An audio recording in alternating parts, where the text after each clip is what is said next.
Oke, contoh selanjutnya adalah reaksi fermentasi enzim dengan inhibitor.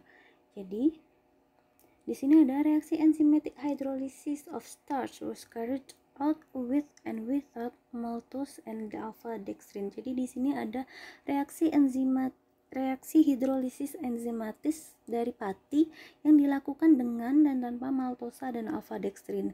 Jadi data yang kita dapatkan adalah data konsentrasi substratnya dan kecepatan reaksinya. Untuk ketiga reaksi itu, reaksi yang tanpa inhibitor dengan inhibitor maltosa dan inhibitor alpha dextrin. Jadi di sini ada data untuk tanpa inhibitor diketahui CS dan RS-nya, kecepatan reaksinya. Dengan maltosa, penambahan maltosa diketahui konsentrasi maltosanya, konsentrasi inhibitor, dan alpha dextrinnya juga diketahui konsentrasi alpha dextrinnya sebagai inhibitor. Yang ditanyakan adalah determine the types of inhibition for maltose and alpha dextrin. Jadi diminta untuk tentukan tipe inhibitionnya dari maltosa dan alpha dextrin. Apakah dia kompetitif, unkompetitif, atau non-kompetitif. Penyelesaiannya mula-mula kita gunakan persamaan kecepatan reaksi Michaelis-Menten yang umum digunakan untuk reaksi fermentasi enzim.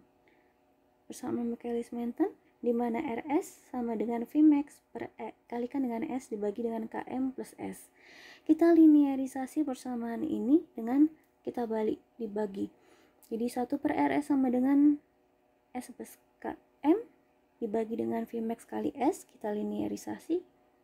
Kita dapatkan persamaan akhirnya adalah 1 per RS sama dengan 1 per Vmax ditambah Km dikali dengan 1 per CS, di mana 1 per RS di sini adalah Y sama dengan 1 per Vmax adalah A ditambah Km per Vmax adalah B dan 1 per CS adalah X-nya. Kita sudah punya nilai RS-nya, kita juga sudah punya nilai data CS-nya. Jadi sekarang kita tinggal mencari nilai A dan B-nya untuk menghitung berapa nilai Km, berapa nilai Vmax-nya. Dengan persamaan regresi linear. Kita hitung nilai Y-nya adalah 1 per RS, X-nya adalah 1 per CS. Untuk menghitung intercept dan slope-nya kita mencari nilai X, Y, dan X kuadrat. Kemudian kita cari nilai intercept-nya yaitu A. Nilainya kita dapat 0,08 dan slope-nya B nilainya 0,027. Jadi di sini intercept-nya A ini adalah 1 per Vmax dan B-nya adalah Km per Vmax. Jadi sekarang kita tinggal mencari nilai Vmax dan Km-nya dari intercept dan slope. Jadi kita dapatkan Vmax-nya adalah 1 per A, nilainya kita dapatkan 125,88, kemudian Km-nya yaitu Vmax dikalikan dengan B. Kita dapatkan nilai 3,34. Setelah kita dapatkan nilai Vmax dan Km, jadi nilai Vmax dan Km ini sudah bisa kita masukkan ke persamaan kecepatan reaksinya. Persamaan kecepatan reaksi ini Michaelis-Menten. Jadi kita dapatkan persamaan kecepatan reaksinya adalah 125,88 CS dibagi 3,34 ditambahkan dengan CS. Ini adalah persamaan kecepatan reaksi hidrolisis enzimatis tanpa inhibitor. Selanjutnya kita hitung untuk reaksi hidrolisis enzimatis dari pati jika ditambahkan dengan maltosa. Dengan cara yang sama, kita cari berapa nilai slope dan berapa nilai interceptnya. Kenapa? Karena bedanya, ini ada persamaan di sini. Ini adalah persamaan. Di sini ada persamaan kecepatan reaksi tanpa inhibitor. Jika ada inhibitor, maka yang kita butuhkan adalah kita membutuhkan dikalikan dengan nilai 1 plus CI konsentrasi inhibitor dibagi dengan KI.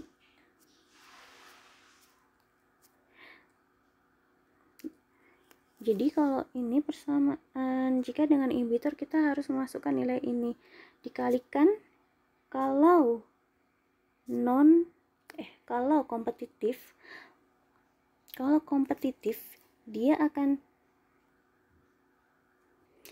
hanya akan mengubah slope-nya, tidak akan mengubah intercept-nya. Jadi kalau kompetitif dia hanya akan mengalihkan di sini. Jadi ditambahkan di KM kali Vmax dikalikan 1 plus CI per KI. Kalau unkompetitif, dia hanya mengubah intercept, tidak mengubah slope. Jadi dia akan mempengaruhi nilai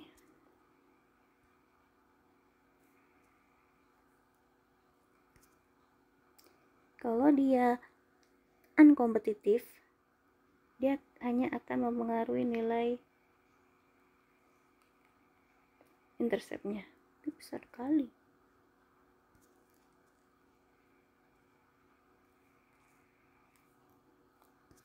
Dia hanya akan mempengaruhi nilai di interceptnya. Jika dia mix inhibition, maka nilai ini 1 plus CI per KI dia ditambahkan di kedua sisi ini, dikalikan ke intercept, dikalikan juga ke slope-nya. Jadi kembali ke penambahan maltosa.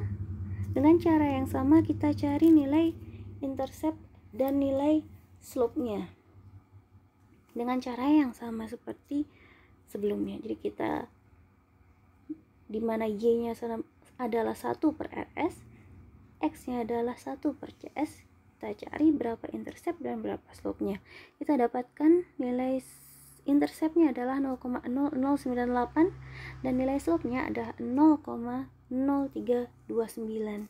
Kita bandingkan dengan nilai yang kita dapatkan jika tanpa inhibitor.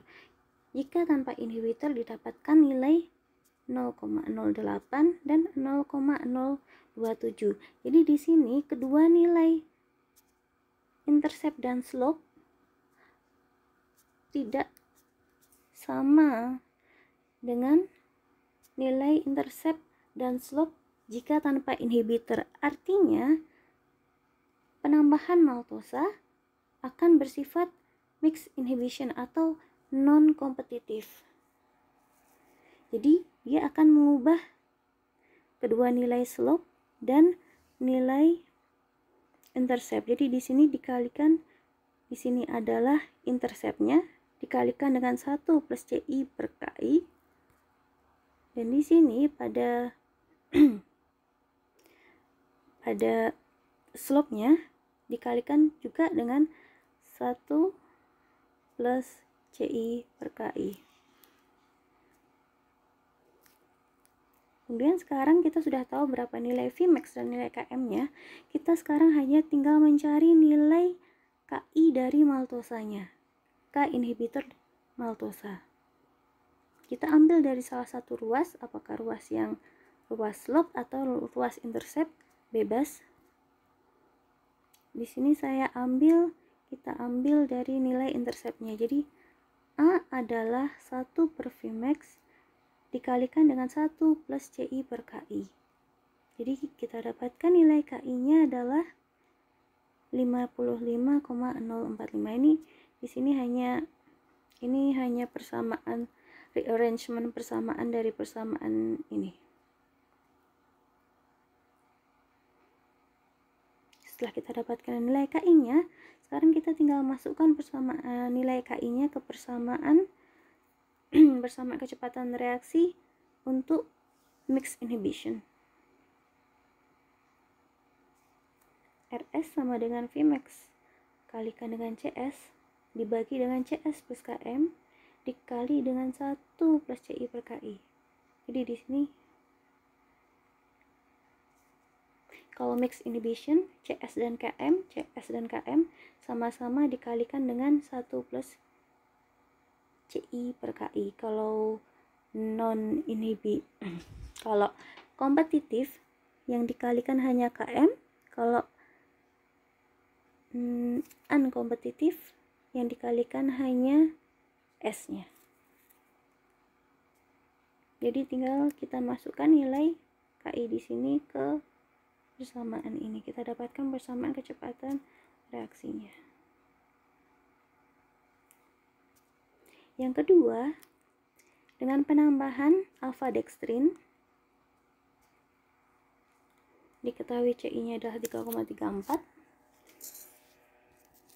Dengan cara yang sama seperti sebelumnya, regresi linier, kita cari nilai intercept dan nilai slope-nya. Didapatkan nilai intercept-nya adalah 0,08 dan slope-nya adalah 0,038. Kita bandingkan dengan nilai intercept dan slope jika tanpa inhibition. Di sini nilai intercept-nya adalah 0,08 dan slope-nya adalah 0,027. Jadi di sini intercept-nya sama, tapi slope-nya beda. Artinya si alfa dextrin ini bersifat sebagai competitive inhibitor. Dia akan berkompetisi dengan substrat untuk menghasilkan produk. Jadi dia akan mengurangi yield yang dihasilkan karena dia harus berkompetisi dengan alfa dextrin. Starchnya harus berkompetisi dengan alfa dextrin untuk bisa bereaksi. So, untuk mencari nilai KI-nya, karena dia hanya mengubah slope-nya, maka kita kalikan 1 plus CI per KI ini ke bagian slope-nya. Di sini tetap, ini 1 per Vmax-nya tetap, hanya dikalikan dengan slope-nya.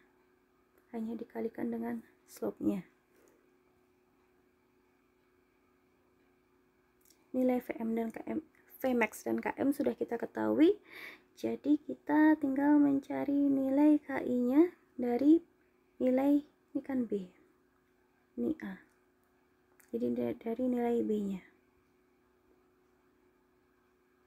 kita dapatkan Km per Vmax dikalikan dengan 1 plus CI per KI adalah nilai dari B. Jadi KI sama dengan CI per B kali Vmax per Km, hanya rearrangement dari persamaan ini, kita dapatkan nilai KI adalah 7,24. Nilai KI ini akan kita masukkan ke persamaan kecepatan reaksi competitive inhibitor, di mana yang dikalikan hanya Km. Kalau competitive inhibitor yang dikalikan hanya Km-nya, dikalikan dengan 1 plus CI per KI. Tinggal kita masukkan nilai KI ke persamaan ini. Kita dapatkan persamaan akhir untuk kecepatan reaksi hidrolisis pati dengan penambahan alfa dextrin.